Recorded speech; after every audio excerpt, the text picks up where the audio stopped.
Hello दोस्तों SSC CGL के previous years में पूछे गए इंपॉर्टेंट क्वेश्चंस हम आपके साथ डिस्कस कर रहे हैं और इसी सीरीज़ को कंटिन्यू रखते हुए आज हम पार्ट नंबर 20 आपके साथ डिस्कस करेंगे। ये सीरीज़ का हमारा लास्ट पार्ट होगा और इसके बाद हम एसएससी सीएचएसएल के प्रीवियस ईयर्स के क्वेश्चंस आपके साथ डिस्कस करेंगे। तो फिलहाल स्टार्ट करते हैं यहाँ क्वेश्चन नंबर फर्स्ट से। इसमें बोला है a mixture contain milk and water in the ratio 5:3। तो देखो एक मिक्सचर में मिल्क और वाटर की जो रेशो है वो कितनी दी हुई है, 5:3 दी हुई है। आगे बोला है on addition 7 litre of water the ratio of milk and water become 1:2। अब देखो 7 लीटर वाटर जो है उसमें ऐड किया और जो नई रेशो बन गई वो कितनी बन गई, 1:2 बन गई। अब देखो एडिशन वाटर की हुई है तो मिल्क की रेशो में तो कोई चेंज नहीं आना चाहिए। तो आप नई रेशो जो चेक करोगे इसमें मिल्क की रेशो 1 है और वाटर की रेशो 2 है। तो पुरानी रेशो जो मिल्क की है वो 5 है, तो नई रेशो में मिल्क की हमें 5 ही रखनी है। तो नई रेशो जो है ना 1:2, इसको 5 से मल्टीप्लाई करना पड़ेगा। तो मिल्क की रेशो कितनी आ जाएगी, फिर 5 आ जाएगी और वाटर की रेशो कितनी आ गई, 5:10। ठीक है ना। अब रेशो में चेक करोगे आप, वाटर की रेशो में कितना चेंज हुआ, पहले 3 थी अब कितनी हो गई, 10 हो गई। तो 7 का एडिशन हो गया रेशो में और एक्चुअल में वाटर का कितना एडिशन किया है, 7 लीटर। तो इसका मतलब 7 रेशो की वैल्यू किसके इक्वल हो गई, 7 लीटर के इक्वल हो गई। ठीक है। यहाँ से 1 लीटर की वैल्यू कितनी आएगी, सॉरी यहाँ से 1 रेशो की वैल्यू कितनी आएगी, 1 लीटर आएगी। ठीक है। आपको फाइंड आउट क्या करना है, find the quantity of milk in the mixture. तो आपको बताना है मिक्सचर में मिल्क की क्वांटिटी क्या होगी। तो देखो मिल्क की क्वांटिटी की रेशो कितनी है आपकी, 5। ठीक है ना। तो 5 रेशो की वैल्यू आपको निकालनी है। तो 1 रेशो की वैल्यू जो है वो 1 लीटर है, 5 रेशो की वैल्यू 5 लीटर हो जाएगी। तो मिल्क की क्वांटिटी जो है फाइनल मिक्सचर में 5 लीटर होगी। ठीक है। Question number first option C जो है वो सही हो जाएगा। क्वेश्चन नंबर सेकंड में बोला है A B is the diameter of a circle with centre O. तो साथ में इसकी ड्राइंग भी बना लेते हैं हम। तो ये सर्कल आ गया, इस सर्कल का सेंटर उसने बोला है ओ है और इस सर्कल का जो डायमीटर है वो क्या है, ए बी है। ठीक है। आगे के क्वेश्चन में बोला हुआ है if P B a point on the circle such that angle A O P is equal to 110 degree. अब देखो इस सर्कल पर कोई पॉइंट पी है और एंगल ए ओ पी ये कितना बोला है आपको, ये 110 बोला है, यानी ये वाला एंगल जो है वो कितना होगा, 110 होगा। ठीक है। Then measure of angle O B P is, तो एंगल ओ बी पी आपको फाइंड आउट करना है, यानी ये वाले एंगल की ये बात कर रहा है, ये वाला एंगल जो है वो आपको फाइंड आउट करना है। ठीक है। अब देखो एंगल ए ओ पी और एंगल बी ओ पी ये दोनों लीनियर पेयर ऑफ एंगल हैं, मतलब दोनों एक ही लाइन के ऊपर बन रहे हैं, तो दोनों का सम 180 डिग्री होगा। तो अगर ये एंगल हो गया आपका 110 डिग्री का, तो ये जो एंगल है आपका ये कितने का होगा, 70 डिग्री का होगा, क्योंकि लीनियर पेयर ऑफ एंगल है ये। ठीक है। तो ये एंगल हो गया आपका 70 डिग्री का। ठीक है। अब आपको निकालना कौन सा एंगल है, एंगल ओ बी पी, ये वाला एंगल निकालना है आपको। अब देखो ओ बी और ओ पी लाइन ये दोनों रेडियस है सर्कल का, तो ये दोनों इक्वल ही होंगे। तो आपको पता है इक्वल साइड्स के अपोजिट वाले एंगल भी इक्वल होते हैं। ठीक है। तो ये एंगल अगर आपका एक्स है तो ये एंगल भी क्या होगा आपका, ये भी एक्स ही होगा। अब ट्राइंगल ओ पी बी के आपको तीनों एंगल मिल गए, कौन कौन से, 70 + x, तो तीनों का सम 180 डिग्री होगा। तो कुल मिला के 2x जो है वो इक्वल हो जाएगा किसके, 180 - 70। ठीक है। और वो 110 आ जाएगा, x की वैल्यू कितनी आ जाएगी, 55 डिग्री। ठीक है। तो क्वेश्चन नंबर सेकंड का ऑप्शन डी जो है वो सही हो जाएगा।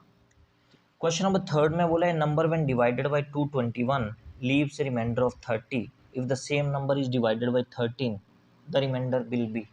अब देखो आपको फॉर्मूला पता है, dividend is equal to divisor into quotient plus remainder. तो डिविडेंड वो नंबर होता है जिसको डिवाइड करना होता है, तो वो नंबर आपको पता नहीं है, हमने n मान लिया वो नंबर। और फर्स्ट केस में आप डिवाइड किससे कर रहे हो, 221 से कर रहे हो, तो डिवाइजर 221 आ जाएगा। क्वेश्चन हमें पता नहीं है तो क्यू की जगह क्यू ही रखो आप, और रिमाइंडर कितना है, 30 है, तो आर की जगह 30 आ जाएगा। अब ये नंबर आ गया आपके पास 221 इंटू क्यू प्लस 30। अब इस नंबर को 13 से डिवाइड करना है, मतलब डिवाइज़र क्या रहेगा आपका 13 रहेगा।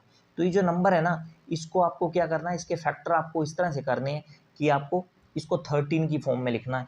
तो देखो 221 को आप लिख सकते हो 13 इंटू 17 और इंटू क्यू आ जाएगा। और 30 को कैसे लिख सकते हो, 13 इंटू 2 प्लस 4 लिख सकते हो ना ऐसे। अब देखो पहली दो टर्म्स से आपके पास 13 जो है वो कॉमन आ रहा है, 13 को कॉमन ले लो, अंदर क्या बचेगा 17 क्यू आ जाएगा और प्लस 2 बचेगा और ये प्लस का 4 आ गया। अब इसको चेक करो, ये 13 आपका क्या है डिवाइज़र, 17 क्यू प्लस 2 क्या है ये कोशेंट और प्लस 4 ये 4 क्या है रिमाइंडर। तो जब 13 से डिवाइड कर रहे हो तो रिमाइंडर कितना आ रहा है 4 आ रहा है। क्वेश्चन नंबर 3 का ऑप्शन ए जो है वो सही हो जाएगा। क्वेश्चन नंबर 4 में बोला है if m and n are two positive real number such that 9m square plus n square equal to 40 and mn equal to 4 then the value of 3m plus n। तो देखो आपको given क्या है, आपको given है 9m square plus n square, ये दिया है आपको 40 के इक्वल। ठीक है, अब इसको क्या करो आप फॉर्मूला बना लो इसका, ये लेफ्ट साइड में फॉर्मूला बना लो। फॉर्मूला कैसे बनाओगे, देखो 9m स्क्वेयर को लिख सकते हो आप 3m का होल स्क्वेयर, n स्क्वेयर के लिख सकते हो आप n का होल स्क्वेयर। तो ये बन गया a square plus b square. आगे आपको चाहिए 2ab, तो लिख लो 2 इंटू ए कितना है 3m इंटू बी कितना है n। तो ये चीज़ आपने एक्स्ट्रा लिख दी अपनी मर्जी से, 2 इंटू 3m इंटू n, कुल मिला के क्या बन रहा है ये 6mn बन रहा है। तो ये आपने अपनी मर्जी से लिखी, ऐड की यहाँ पे अपनी मर्जी से, तो एक सब्ट्रैक्ट भी करना पड़ेगा आपको 6mn। ठीक है ना, जो चीज़ हम ऐड कर रहे हैं उसको सब्ट्रैक्ट भी करना पड़ता है, कोई चीज़ अपनी मर्जी से हम नहीं लिख सकते। ठीक है, इक्वल टू कितना हो गया 40 हो गया। क्लियर है। आप देखो ये तो आपका फॉर्मूला बन गया यहाँ से लेके यहाँ तक, क्या फॉर्मूला बन गया 3m प्लस n का होल स्क्वेयर, ए प्लस बी का होल स्क्वेयर। ठीक है, और बाकी क्या बचा -6mn। अब देखो mn की वैल्यू आपको दे रखी है 4, तो 6 को 4 से मल्टीप्लाई करोगे कितना आएगा 24। अब 24 को जब राइट साइड में ले जाओगे तो क्या हो जाएगा 40 प्लस 24 कितना हो जाएगा 64 हो जाएगा। आपको वैल्यू निकालनी है 3m प्लस n की, तो ये स्क्वायर हटाओगे तो दूसरी तरफ स्क्वायर रूट लग जाएगा 64 के ऊपर, और 64 का स्क्वायर रूट कितना होता है 8। क्वेश्चन नंबर 4 का ऑप्शन डी सही हो गया। देखो क्वेश्चन नंबर 5 में बोला है a shopkeeper advertises for selling cloth at 7% loss, however by using a false scale of length 1 metre he actually gains 24%। What will be the actual length he uses instead of 1 metre. तो देखो एक shopkeeper advertisement कर रहा है कि वो cloth जो है वो 7% के लॉस पे बेच रहा है, जबकि वो फॉल्स स्केल का यूज़ कर रहा है और उसको 24% का गेन हो रहा है। तो आपको बताना है कि वो 1 मीटर की जगह एक्चुअल में कितनी लेंथ जो है वो यूज़ कर रहा है। तो देखो हम मान लेते हैं कि 1 मीटर क्लोथ का जो कॉस्ट प्राइस है वो कितना है 1 रुपीज़ है। तो 1 मीटर क्लोथ का कॉस्ट प्राइस हमने 1 रुपया मान लिया। अब उसको 7% का क्या हो रहा है लॉस हो रहा है, तो सेलिंग प्राइस क्या रहा होगा, तो सेलिंग प्राइस का फॉर्मूला होता है 100 minus loss percent upon 100 into cost price. तो 100 माइनस 7 करोगे कितना आ जाएगा 93 अपॉन 100 आ जाएगा इंटू कॉस्ट प्राइस, तो कॉस्ट प्राइस 1 है आपका, तो सेलिंग प्राइस कितना आ गया 0.93 आ गया। अब देखो कॉस्ट प्राइस आपका 1 रुपीज़ है, सेलिंग प्राइस 0.93 रुपीज़ है, तो सेलिंग प्राइस कम है कॉस्ट प्राइस ज़्यादा है, इसका मतलब यहाँ पे उसको लॉस होना चाहिए, जबकि उसको हो रहा है प्रॉफिट 24% का। इसका मतलब क्या है, इसका मतलब कि कॉस्ट प्राइस एक्चुअल में कुछ और रहा होगा। ठीक है ना, तो जो एक्चुअल कॉस्ट प्राइस है वो यहाँ से हमें फाइंड आउट करना है।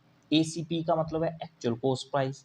अब कॉस्ट प्राइस का फॉर्मूला जब प्रॉफिट हो रहा है तो कॉस्ट प्राइस का फॉर्मूला होता है 100 upon 100 plus profit percent into selling price. तो ये आ जाएगा 100 अपॉन 100 प्लस प्रॉफिट परसेंट, तो प्रॉफिट परसेंट कितना है 24% का, तो ये आ जाएगा 124 इनटू सेलिंग प्राइस कितना है 0.93, तो डेसिमल हटाओगे तो ये आएगा 93/100 आ जाएगा। ठीक है, 100 से 100 ये कैंसिल आउट हो जाएगा। 31 से 93 कटेगा तो यहाँ 3 आ जाएगा, और 31 से 124 भी कटेगा तो यहाँ 4 आ जाएगा। तो 3/4 इसको डेसिमल में चेंज करोगे तो ये 0.75 आ जाएगा। तो एक्चुअल में जो कॉस्ट प्राइस रहा होगा ना, वो रहा होगा 0.75 रुपीज़। अब देखो, हमने माना था कि 1 मीटर क्लोथ का कॉस्ट प्राइस कितना है, 1 रुपीज़ है, पर एक्चुअल में कॉस्ट प्राइस कितना है 0.75 रुपीज़ है। तो इसका मतलब 0.75 रुपीज़ में कितना क्लोथ आ जाएगा, 0.75 मीटर। ठीक है, और 0.75 मीटर को आप सेंटीमीटर में चेंज करोगे कितना आएगा 75 सेंटीमीटर। तो इसका मतलब वो एक्चुअल में कितनी लेंथ यूज़ कर रहा है 75। क्वेश्चन नंबर 5 का ऑप्शन ए जो है वो सही हो जाएगा। तो ये थे आज के लिए क्वेश्चंस। आई होप ये सेशन आपको बेनिफिशियल लगा होगा। तो सेशन को लाइक और शेयर आप ज़रूर करें, और चैनल पे अगर आप नए हो तो चैनल को सब्सक्राइब भी कर लें। तो आज के लिए फ़िलहाल इतना ही। Thanks for watching it.